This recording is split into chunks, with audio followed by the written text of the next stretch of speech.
All right, YouTube, what's going on? My second video today. Some of y'all might realize that, some of y'all might not. But anyway, July 21st, 2021. I'm sorry for the lighting, but the sun's not out. It's a cloudy day in Vegas, and I'm in the car. So real quick topic I want to touch on. Barbers. My gentlemen understand. Barbers. Am I saying it right? Barber. Listen, when you are a man, there's certain relationships you have to have, right? One is with your significant other. That should be in good standing. Another is like with your best friend or your couple best friends. Those should be in good standing. You gotta have a couple relationships that you don't necessarily want to have, but you gotta have. So for me, I get tattoos, so a relationship with your tattoo artist has to be on point. You should be okay with your boss or your manager. And you gotta have a mechanic, right, that you trust, that's not gonna jip you. There's other ones like shoe plugs, if you smoke, then that kind of stuff, and so on and so on. But the main one for a guy is your barber. I keep saying barber like the name. Barber.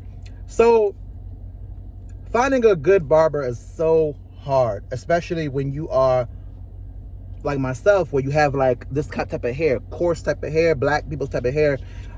Not everywhere cuts the same way. When I first moved to the West Coast, I was under the impression that all barbers kind of rock the same way.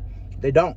On the East Coast, they are a lot more detailed with the tapery, with doing your tape, doing your, a fade, doing a proper edging of the beard, so on and so forth. But when I came to the West Coast, man, I remember one time, I'm like looking for a barber. I need a cut for that night. I get into the barber. I'm like, hey, how you doing? I need a haircut. Anybody available? Anybody open? They usher me to the back. Now, so let's stop there. When they usher you to the back, the ones in the back are not the ones that... This ain't high school where the back of the bus is where the cool kids at. In the back of a barbershop, those are where the newbies are. So I get there, and I'm greeted by a woman, mind you. Now, I'm sure there are great barbers that are women, but in this case, I could tell she was new. But I don't want to be disrespectful, so I'm not going to be like, no, I'm not doing this with her. So I'm like, all right, I'll give her a chance, I guess. So he sits me down in a chair. Here's how you know somebody is new at something or they messing up. They start asking you a lot of questions.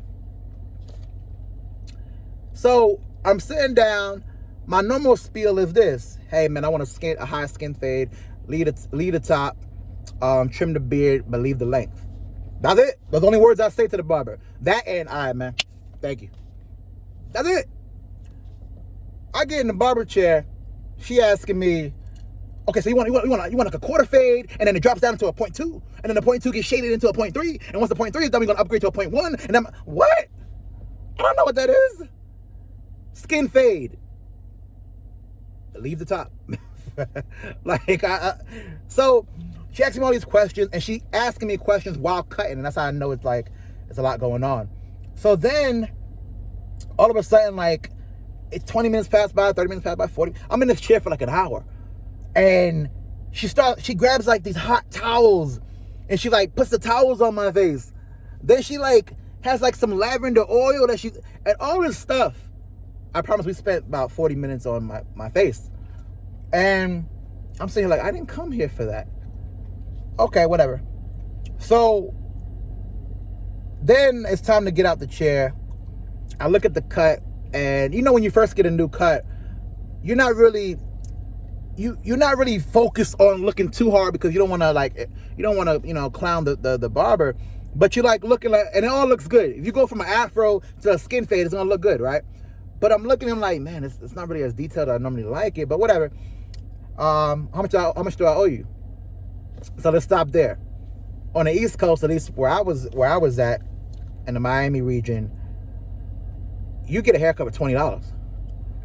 Matter of fact, back in the day, back when I was like in my early 20s, you get a haircut for $15. And you just throw them the 5 on the strength. Like, there you go, man. Good job. So I'm expecting somewhere around the 20, maybe 30. 30 max. 30 max. She looks me in my eyes and she's like, well, that was the haircut and the beard.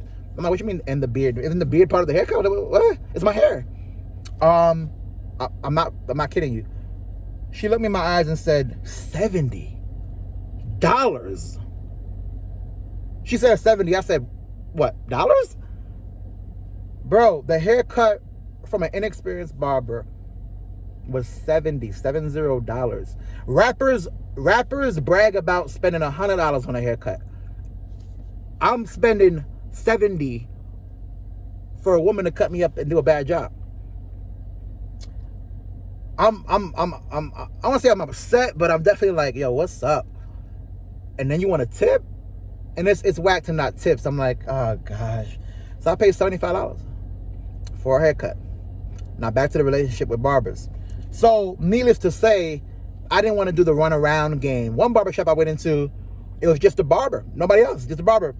And he's reading a newspaper. And literally it took him 5 minutes to acknowledge my presence. I'm like, yo, y'all not about getting money out here now? Like y'all want to cut hair? And I leave. So anyway, finally I found a barber that I like at this barbershop called Flow Barbershop. The owner, ironically, name is Richard. And the guy I go to name is George. So, or Jorge, one of the two. So he cuts me the way I need to. And that's another story on how we got to the point that I even, matter of fact, I'll get into that real quick. One time I was at the barbershop, so I was going to him for a while, I was going to Rich for a while. And Rich was booked. The owner was booked. And I might have went to Rich like 4 or 5 times. And they ushered me again to the back for another guy because Rich was booked and it was an impromptu cut. I'm with this older Latin guy and I'm explaining to him my haircut. I'm like, yeah, can I get a skin fade to the top? But I don't want it to go past a certain length. Because mind you, they'll cut your beard like the line will be here damn near. You have a little patch of hair if you allow them to. So I'm like, nah, I want the beard to be like full, like all the way past my chin, all the way down there to my Adam's apple. And I want a skin fade, line it up. I'm explaining to him, and I hear him he's speaking Spanish to the guy, and he's upset. And I understand a couple of words, and he's upset about me telling him how to cut my hair. And so I'm like, yo, is there a problem? Because you seem like you're upset for me telling you how to cut my hair. Like, this is how I want my hair done. And it keeps going and going and going. So finally he's like, get out my chair. I'm like, get out. I'm like, all right, bro. Whatever. So I go to the owner. I'm like, Rich, this is how y'all handle business here? I explained to the guy how to cut my hair, and not for nothing. I'm the only black guy here. I explained for guys to cut my hair, and I'm getting this backlash. This is how y'all treat your customers. So of course the owner's real apologetic, so on and so on. Needless to say, that barber didn't last long. So I'm sitting there, and the guy keeps going. And he's like, by old, I don't mean like 75 years old. He's like probably like 50, somewhere around there. He keeps going. So finally, I'm like I'm getting upset because I'm like, man, you're really being disrespectful, man. Like, chill out. So I'm sitting there waiting for the next haircut, and finally I get up. I'm like, yo. Real talk. All that this. You keep talking, I must come over there and smack you. And then you have to go get your nephew or your son or somebody. Because, like, you're not going to keep disrespecting me. I told you how to cut my hair. That's how it's going to be. If you don't want to do it, that's fine. I'll move on to the next. Now, of course, it quiets down after that. The rich guy owner's real apologetic again. And he ushers me to the first guy in the first chair. His name is George. George cuts my hair amazing. Now, the cut for the hair and beard is only $35. But to make a point, I slid him a $50. Like, yo, you do me a good job. Here we go. I'm good. Like, I just want a haircut. Right? I just want a haircut. So now, from that point on, unfortunately, I now give $50 every time. So the more of that story, besides liking, commenting, and subscribing on my channel, is you gotta establish relationships. And now George and I, we're in a good space where I could text him and get an appointment.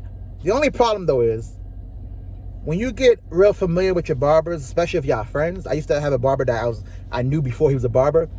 They start in the beginning. They're attentive. They're on time. They do a great job. But eventually, they start acting like you need them more than they need you, and they'll start being late. They'll start canceling appointments. They'll start eating. You'll come in and they'll be eating a full plate of food, knowing that the appointment's at 4.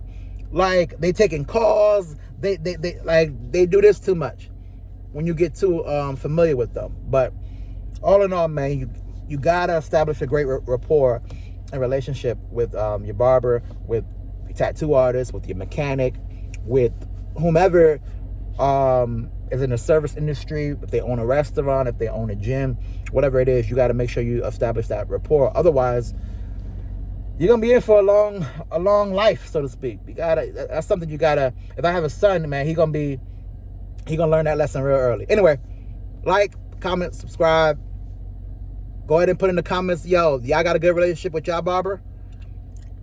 Or y'all out here getting all type of facial towels and lavender, and they telling you $100? You know what I'm saying? You got to get a little bit loud with somebody because they talking at the barber shop. You let me know.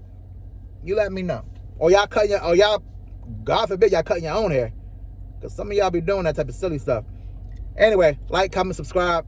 I'm gonna see y'all tomorrow.